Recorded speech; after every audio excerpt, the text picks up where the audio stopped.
It's episode 111. And like 111, it's made up of 3 individual ones. I'd like to make this episode up of 3 individual ideas, but they're somewhat related.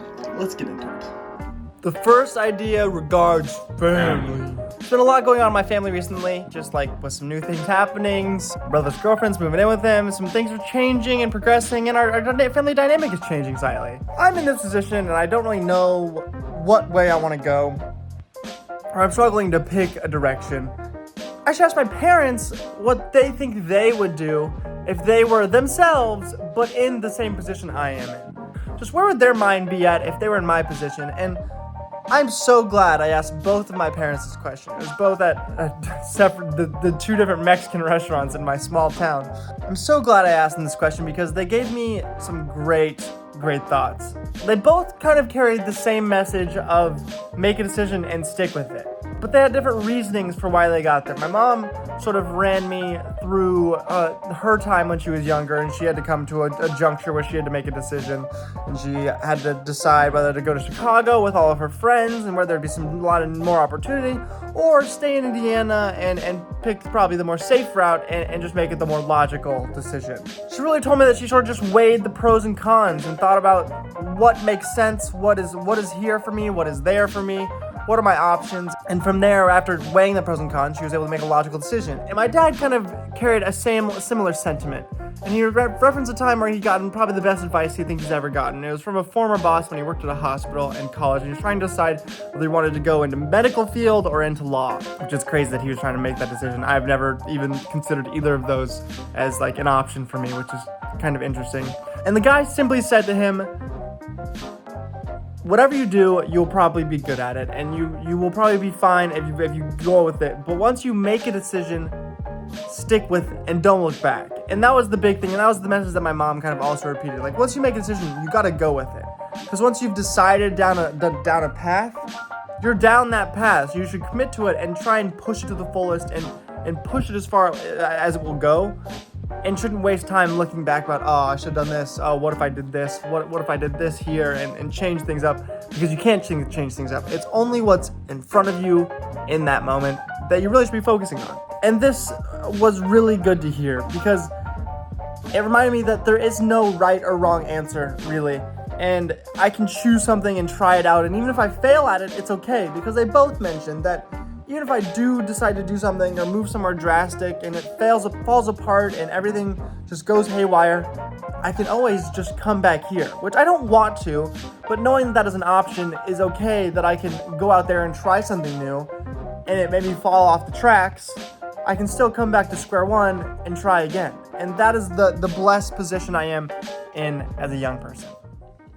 One thing that I think is a little more final than just making a decision in your 20s and going with it is divorce. And I bring this up for the second idea of the podcast, which is Tom Brady and Gisele Bündchen, I think that's how you say her name, are getting a divorce. And I gotta admit, I don't really care much about celebrity drama, but Tom Brady is in a unique category as he is like the most hated athlete of my childhood, probably. Growing up in Indiana, Tom Brady was about as big of a villain as you could possibly get, other than maybe his coach and Bill Belichick. Now, I recently discovered as Tom Brady has retired like 2 times in the last 3 years, he's been leaning away from the sport and then coming back just because he can't scratch that itch and he needs to keep playing football just for his own love and interest and happiness. And his wife is not as much a big fan of that, and it seems it's finally come to a point with her where she is done with the game of football and Tom Brady. He's staying with the Buccaneers for another season, and she is donezo. She's out of there, and they've been like, there's been news and rumors about them arguing a lot, and she moved out, and now they've hired divorce lawyers. And the craziest thing about this to me, I learned this yesterday, and I realized maybe this is slightly sexist of me, but I never realized that Gisele is worth more than Tom Brady. Tom Brady is one of the highest earning NFL players of all time. He is probably the most successful NFL player of all time, definitely within the last generation and of my lifetime. There's no question about that. So when I think about the richest athletes alive, Tom Brady is definitely up there in my head. And now I know Gisele is a supermodel and she's been a supermodel for a long time, But I did not realize that she was a Supermodel of the Year in 1999, which was 23 years ago now.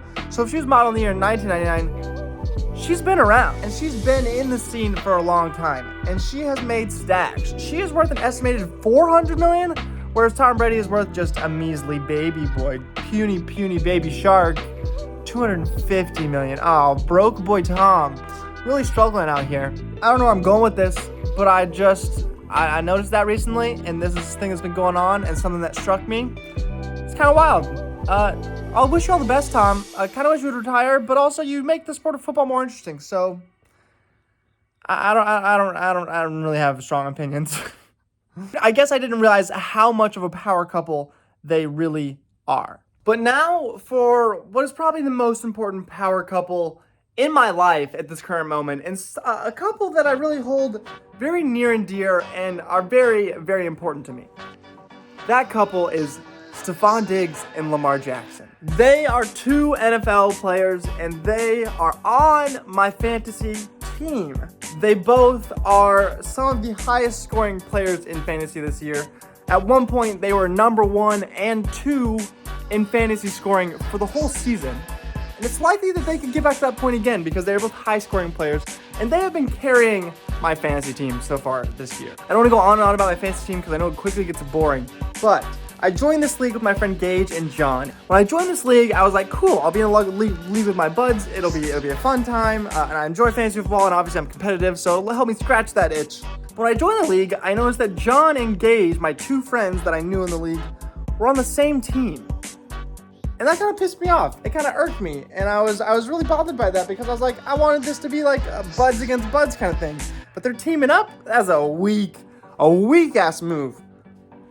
But I didn't realize that their combined IQ somehow drops. They're both smart individuals, but when you put them together, their IQ plummets. And their football season has been crumbling and burning every single week as another player gets injured, as they make a dumb trade, as they make a dumb draft pick, even in before the first week even started. Basically what I'm saying is, Stefon Diggs and Lamar Jackson have carried my fantasy season. It makes me very happy. And it makes it even better knowing that I joined this league for my friends, and I was upset that they're on the same team, but their team is really just crashing and burning because they even have Jonathan Taylor, who was the best player undeniably last year, and has been somewhat of a flop this year and is now injured for next week. You know, I want my friends to succeed. I want to see my friends reach the top of the pops and push the world forward. I want to see them do great things. But when it comes to fantasy football, I don't play no games. This is real. And especially this year, as I have $20 invested in this league. That's no chump change here, folks. That's a lot of money. So, a lot of pressure is on, and their team is crumbling, and my team is doing pretty well. Second in the league overall, 3-1 on the season, and I have the most points scored in the league by at least 60 points. So that's a pretty good metric.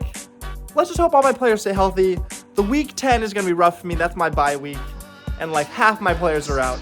But other than that, things are looking pretty good for your boy. I'm trying to make that push to the title because first place gets $170, second place gets $50, and third place gets their money back. I am trying to, at the very least, secure that $50 to get a little bit of profit. But if I break even, that's ideal as well. But we got to get there. And Stefon Diggs and Lamar Jackson are going to get me there. I also have terrible trader's remorse in fantasy football. I cannot make trades to save my life because I drafted a decent football team, but I was also nervous. Obviously, you want to make trades. Maybe you think you should, but I never can just because I'd rather stick with the people that I drafted rather than make a trade and have other players and then they fail or trade away players that blow up. Like my trader's remorse is genuinely crippling. It refuses to let me make any moves in the league unless it's a crazy landslide trade in my favorite, and those things don't happen. Okay. That's all for this week's episode of the Procrastinate Podcast. Just me kind of walking in a circle talking in the garage, but episode 111, I had 3 different things I wanted to talk about, and we kind of sparsed them up and broke them up and kind of married them even in some little ways. But hope you enjoyed. I'll see you next week. I did it again. I've been your host, Matthew Stein. You have been fantastic as always, and I'll see you in next week's episode of whatever this show is called.